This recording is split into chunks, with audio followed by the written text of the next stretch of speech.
La ministre du Commerce, de l'Industrie et des PME était récemment à Pamelap, la frontière guinéo-sierra-léonaise. L'objectif, s'enquérir de l'état d'avancement des travaux de construction du guichet unique de son département. C'est un bâtiment qui va regrouper des services déconcentrés en charge du contrôle de la déclaration et du suivi des produits. Les travaux sont à 60% pour un délai d'exécution de 6 mois. Des précisions avec Karim Kamara. À 33 km de la ville de Forêt-Caria, Pamelap, la mosaïque, dernier village guinéen avant de fouler le sol sierra-léonais. Dans la zone tampon, la ministre du Commerce, Industrie et PME fait un crochet pour s'entretenir avec les différents acteurs du commerce transfrontalier à ce poste. Sa délégation arrive ensuite sur ce chantier où se construit le bâtiment du guichet unique du ministère du Commerce, Industrie et PME. Il va regrouper les services DDI, DDE, l'ONCQ et la GIPEX. Les entreprises ont reçu les avances de démarrage à la hauteur de 16%. Mais aujourd'hui, vu l'évolution des travaux, vous vous rendez compte que les travaux sont au niveau de l'élévation, les gros œuvres sont bientôt finis. Donc nous, au bureau d'études, comme nous sommes là pour la maîtrise d'œuvre de ce chantier, nous allons préparer tout ce qui est décompte pour permettre aux entreprises maintenant d'obtenir leur premier décompte pour leur faciliter l'avancement des travaux. Ce poste à usage administratif va permettre à ces services déconcentrés du ministère du Commerce de contrôler tous les produits à l'importation et à l'exportation, de contrôler la qualité des denrées alimentaires et non alimentaires stratégiques, sans oublier le suivi systématique des produits sur le marché. Sur ce site également, nous allons pouvoir mettre un laboratoire mobile de contrôle qualité systématique afin que tous les produits ne soient pas forcément drainés jusqu'à Conakry, mais également un site de quarantaine et d'entreposage des produits qui seront directement saisis. Je me réjouis de l'état d'avancement du chantier qui est extrêmement important. Dans les semaines à venir, nous ferons le point en termes de décompte physique. Nous souhaitons que l'entreprise puisse respecter ce délai contractuel, mais également le cahier de charge. Ceci vient prouver vraiment la vision du chef de l'État sur le domaine du commerce et de l'industrie de notre pays. C'est un bâtiment R+1 composé de 3 bureaux au rez-de-chaussée et 11 bureaux à l'étage. Les travaux sont exécutés à 60% et le délai d'exécution est de 6 mois. Parlons à présent de la gouvernance dans le secteur de la pêche. Une rencontre entre des acteurs intervenant dans le projet de renforcement de la gouvernance des pêches en Guinée vient de se tenir. Il s'agit d'accroître les résultats du projet en toute transparence. Le projet est financé par Océan 5 pour une durée de 3 ans. On fait le point avec Mamadou Alpha Baldé et Al-Gassi Mouba. Suivez. Améliorer la lutte continue contre la pêche illicite non déclarée et non réglementée, un combat qui fait du chemin en Guinée. Aujourd'hui, le projet renforcement de la gouvernance des pêches en Guinée, lancé il y a 2 ans, a permis de corriger plusieurs imperfections comme le renforcement de la surveillance, le cadre juridique et réglementaire, mais aussi l'amélioration de la transparence et la gouvernance du secteur. Ce projet a pour ambition de soutenir nos partenaires guinéens dans la réduction des opportunités de pêche INN et de commerce de produits issus de la pêche illégale, contribuant ainsi à une gestion plus durable des ressources halieutiques. C'est un très grand fléau qui amenuise les recettes au niveau des États. Donc renforcer la capacité des structures qui ont des actions de contrôle, de suivi, de contrôle et de surveillance en mer est extrêmement important. C'est justement l'occasion pour nous cette année de faire cet atelier qui est consacré à la coopération inter-administration. Pour la dernière phase du projet qui s'étale sur 3 ans, l'ensemble des acteurs impliqués dans sa mise en œuvre comme Océan 5 et le PRCM se concertent. Après l'évaluation du chemin parcouru, de nouveaux objectifs sont fixés. Cet atelier ambitionne de jeter les fondations d'une coopération inter-institution efficace en validant un protocole d'entente, en structurant un groupe de contact opérationnel et en lançant une plateforme nationale de partage d'informations. C'est une étape essentielle et, j'ose le dire, structurante dans la lutte contre la pêche INN. Sous la tutelle du ministère de la Pêche et de l'économie maritime, le projet renforcement de la gouvernance des pêches en Guinée entend favoriser un secteur halieutique totalement transparent, régi par des procédures claires, entièrement respectueuses des règles en la matière. Ouvrons aussi le volet action humanitaire pour parler de la remise des vivres et non-vivres aux enfants d'orphelinat Regina Maris de Kipé dans la commune de Ratoma. Le geste est de Sona Baka, une Guinéenne vivant aux États-Unis. Younoussa Tawel Kamara pour les détails.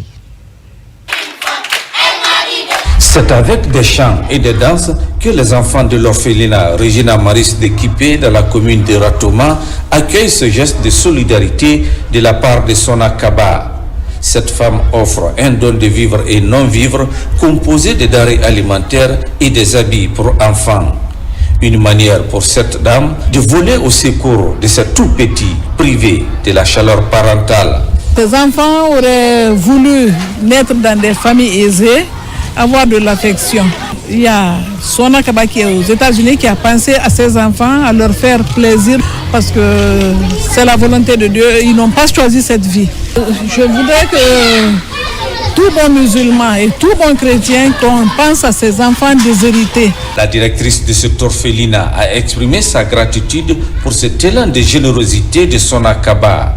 C'est une action qui vient à point nommé pour soulager ces nombreux enfants vulnérables. Je ne peux que dire merci. Merci à ma sœur Sona. Que le Seigneur le lui rende au centuple.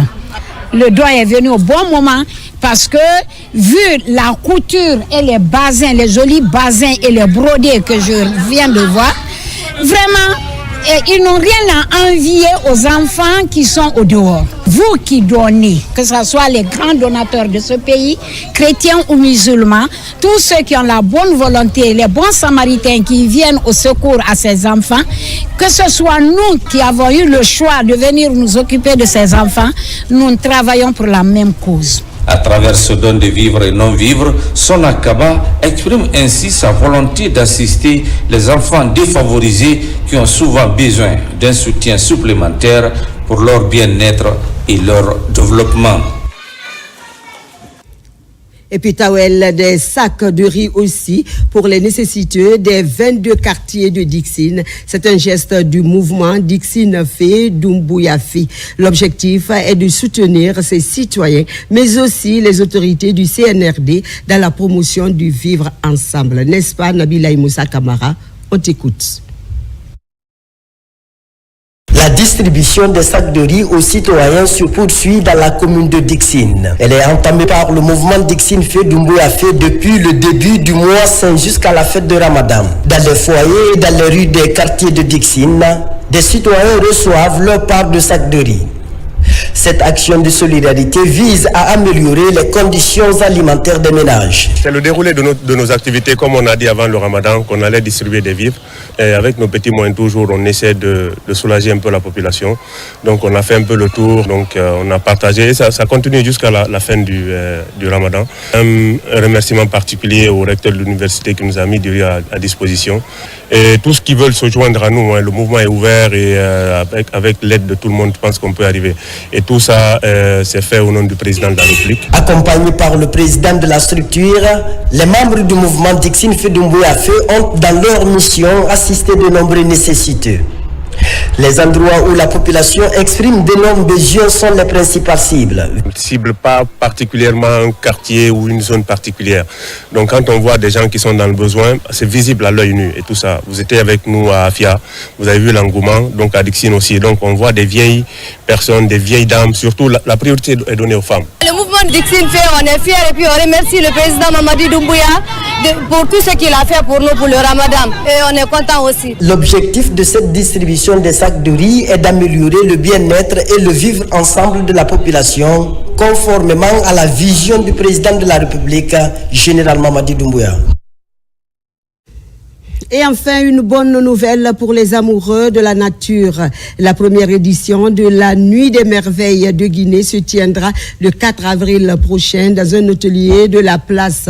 C'est une initiative de l'agence Guessira Contact. L'objectif est de créer un espace de rencontre, d'échange, de promotion et de valorisation entre acteurs du monde créatif, le public et les entreprises. On en sait plus avec Mikini Moussa Kamara et Mounir Bari.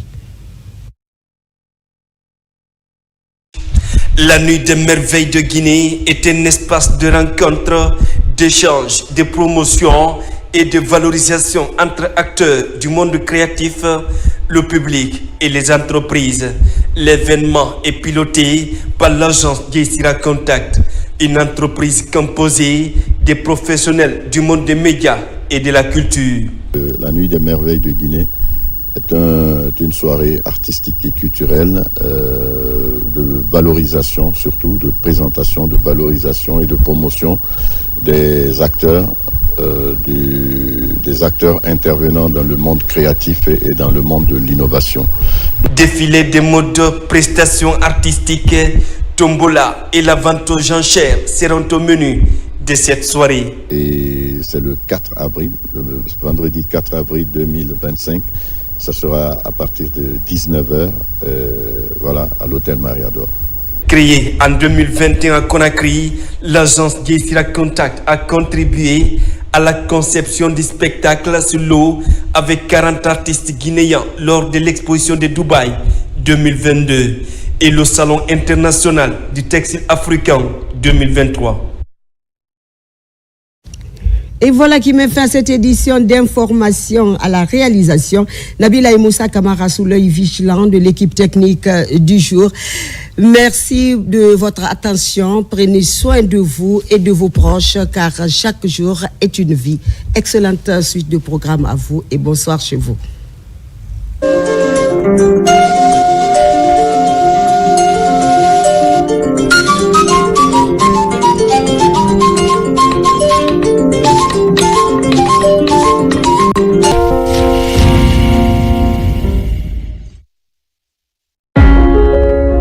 Le ministère de l'Administration du Territoire et de la Décentralisation, à travers le Programme national de recensement administratif à vocation d'état civil, organise sur le territoire national le recensement biométrique des Guinéens.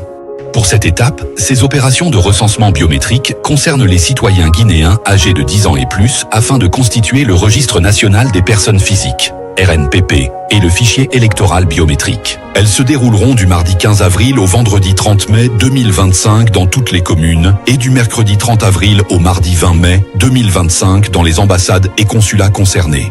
Pour participer au recensement, c'est simple. Munissez-vous de votre acte de naissance ou de votre jugement supplétif et sa transcription, ou de votre certificat de nationalité et rendez-vous au chef-lieu de votre secteur. Parents, faites-vous accompagner de vos enfants de plus de 10 ans. Jeunes, femmes, mobilisez-vous. Un pays fort commence par une identification fiable. Le recensement, c'est maintenant. Je m'engage pour l'avenir.